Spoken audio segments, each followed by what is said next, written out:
Hello students, welcome to TITS classes. In this video, we are going to learn about atmosphere and its layers.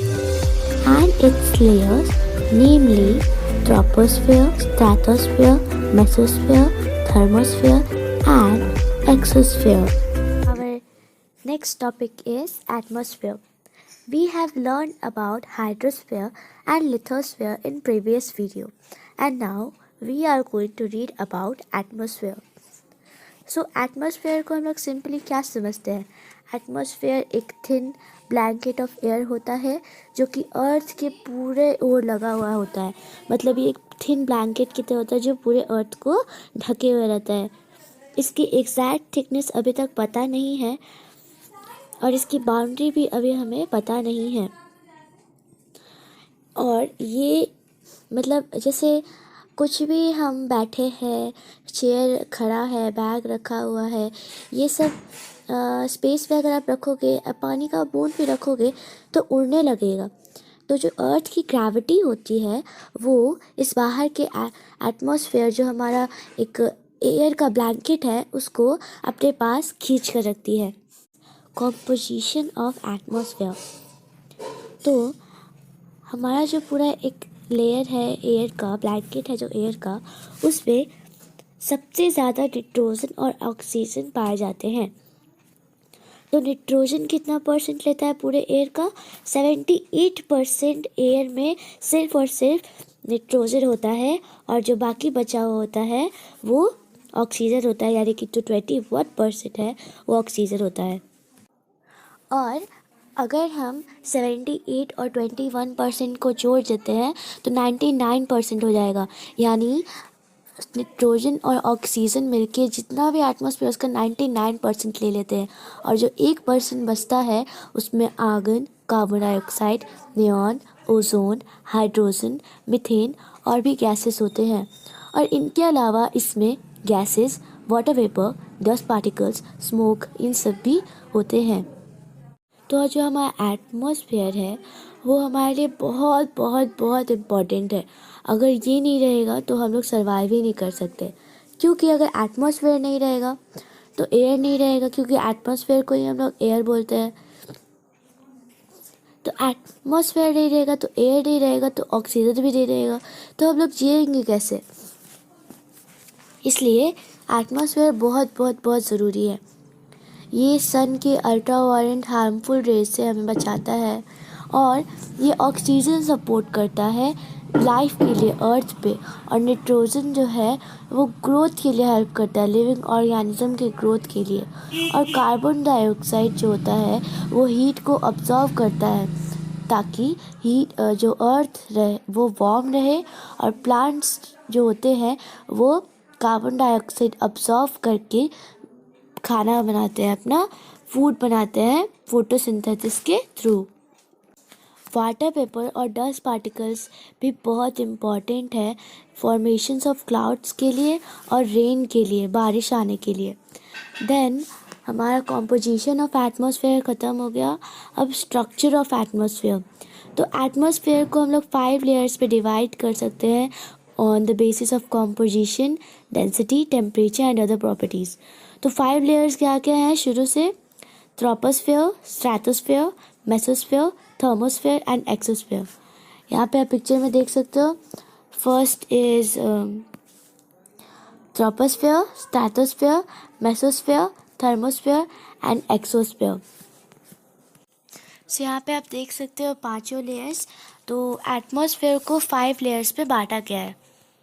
So our first sphere is troposphere. जो हमारा सबसे पहला layer कौन सा है? Troposphere. ये सबसे लोएस्ट लेयर है एटमॉस्फेयर का और जितने भी वेदर एक्टिविटीज़ होती है वो यहीं पर होते हैं. ये जो है सी लेवल से 18 किलोमीटर की दूरी पर है. सॉरी, इक्वेटर जहाँ पर है उससे 18 किलोमीटर की दूरी पर है और पोल से 8 किलोमीटर्स की दूरी पर है. और जो 90% ऑफ टोटल एयर इसमें ही होता है, यानी कि मतलब जितना भी हमारा एटमॉस्फेयर उसका 90% इसी लेयर में पाया जाता है. वाटर वेपर, डस्ट पार्टिकल्स, ये सब ट्रोपोस्फेयर में ही पाए जाते हैं। ये सब जो स्फेयर है ये सब बहुत ज़रूरी हैं और इन्हें आपको याद करना होगा, क्योंकि ये अगले क्लास में जाके आपको बहुत ही हेल्प करेंगे। यहाँ पे आप इस पिक्चर के अनुसार देख सकते हैं कि ट्रोपोस्फेयर में जितने भी वेदर एक्टिविटीज़ होती हैं वो इसी में होती हैं, और डस्ट पार्टिकल्स, रेन, ये सब इसी में होती हैं। And our next is stratosphere. Stratosphere जो लेयर है उसमें ओजोन लेयर भी पाया जाता है, जो कि सन की हार्मफुल रेज, अल्ट्रावायलेट रेज, ये सब क्या करता है, अब्जॉर्व कर लेता है। और लॉकडाउन में हमने सुना था ना कि ओजोन लेयर का जो बड़ा सा छेद बना था वो भर गया था, क्योंकि पॉल्यूशन बहुत कम मात्रा में हो रहा था, क्योंकि फैक्ट्री बंद हो गया था और सब कुछ बंद हो गया था, इसलिए ओजोन लेयर भर गया था। पर अभी फिर से वो छेद होना शुरू हो गया है। सो प्लीज़ आप कोशिश करें कि अगर कम दूरी पर जाना हो तो पैदल या साइकिल से जाएं, और अगर ज़्यादा दूरी पर जाना है तो बाइक या कार का यूज़ करें। स्ट्रैटोस्फेयर होता है वो क्या करता है, हमारे अर्थ को सन के हार्मफुल रेज से बचाता है। Then our next is mesosphere. Mesosphere third layer है एटमॉस्फेयर का। इसमें जितने मीटियोर्स होते हैं ना वो जल जाते हैं। यहाँ पे आप देख सकते हो मेसोस्फेयर, जो कि यहाँ पे मीटियोर्स होते हैं। मीटियोर्स को आपने साइंस में पढ़ा होगा। आउटर स्पेस में कुछ एस्ट्रॉइड्स और मीटरॉइड्स घूमते रहते हैं, तो जब वो हमारे एटमॉस्फेयर में एंटर करते हैं तो उन्हें मीटियोर्स कहते हैं। और मीटियोर्स, ज़्यादातर जो मीटियोर्स होते हैं वो मेसोस्फेयर में आकर जल जाते हैं। Then our next is thermosphere. तो यहाँ पे थर्मोस्फेयर के बारे में बहुत कम बताया गया है कि थर्मोस्फेयर एक ऐसा लेयर है जो कि बहुत हॉट है। और ये हॉट क्यों है, क्योंकि इसमें प्रेजेंस है हॉट और डेंस गैसेस का। Then next is exosphere. Exosphere को हम लोग आउटमोस्ट लेयर बोलेंगे, क्योंकि ये सबसे आखिरी लेयर है, फिफ्थ लेयर है, और ये जो है वो अर्थ और आउटर स्पेस दोनों को कनेक्ट करके रखता है। देन ये टॉपिक एटमॉस्फेयर ख़त्म।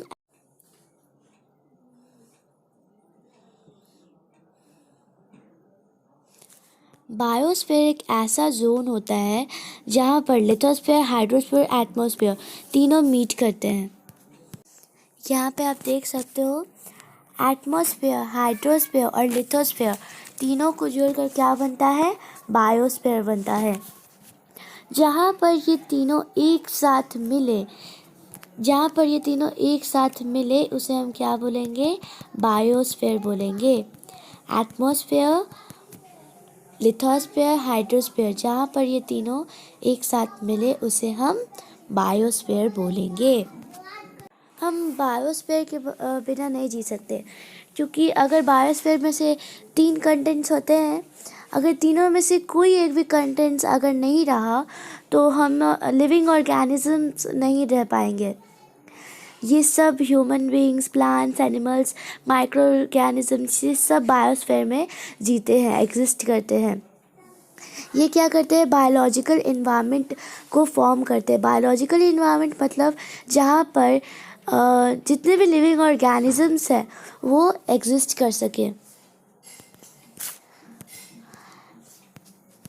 अगर इसमें से एक भी चेंज हो गया तो दूसरा भी चेंज हो जाएगा, और जो बैलेंस है इन कंपोनेंट्स के बीच में वो डिस्टर्ब हो जाएगा, और जो इंटायर लाइफ सर्कल होगा वो अफेक्ट हो जाएगा। ह्यूमन एक्टिविटीज़ जैसे फेलिंग ऑफ ट्रीज, पॉल्यूशन, हम लोग कितने सारे पेस्टिसाइड्स यूज़ करते हैं, कार, बाइक्स और धुआं, फिर फैक्ट्री का धुआं, फिर फैक्ट्री में से जो गंदा पानी निकलता है वो नदी में ही जाता है, बहुत ज़्यादा फिशिंग, बहुत सारे ऐसे कारण हैं जो ये बायोलॉजिकल और फिज़िकल इन्वायरमेंट को इम्बैलेंस पैदा कर रहे हैं। तो ये सब करने की वजह से क्या होता है, ग्लोबल वार्मिंग और unnatural rise in global temperatures. ये सब करने से क्या होता है, ग्लोबल वार्मिंग होता है और जो टेम्परेचर्स होता है हमारे पूरे अर्थ पे वो बढ़ता है। ये बहुत ज़्यादा डिस्ट्रक्शन कॉज कर सकता है, इसलिए बहुत इम्पॉर्टेंट है कि हम ह्यूमन एक्टिविटीज़ को चेक करते रहें और प्लीज़ सेव आवर अर्थ। हम क्यों बोलते हैं हमारे अर्थ की सेव करो? क्योंकि जो ह्यूमन बींग्स हैं वो हमारे पूरे अर्थ को बर्बाद करते जा रहे हैं। जो हमारा 100% वाटर है जिसे हम हाइड्रोस्फीयर बोलते हैं, उसमें से 97% साल्टी वाटर है और 2% आइस होगा। सो ओनली हमारे पास 1% है और हम उस 1% को भी बर्बाद करते जा रहे हैं। So please save air, water and land. मैं 3 चीज़ आपको बताती हूँ। फर्स्ट तो हमने वाटर के बारे में पढ़ा ही कि हमारे पास सिर्फ 1% वाटर है और हम उसे वेस्ट करते जा रहे हैं। देन सेकंड, एयर को हम कैसे वेस्ट करते हैं?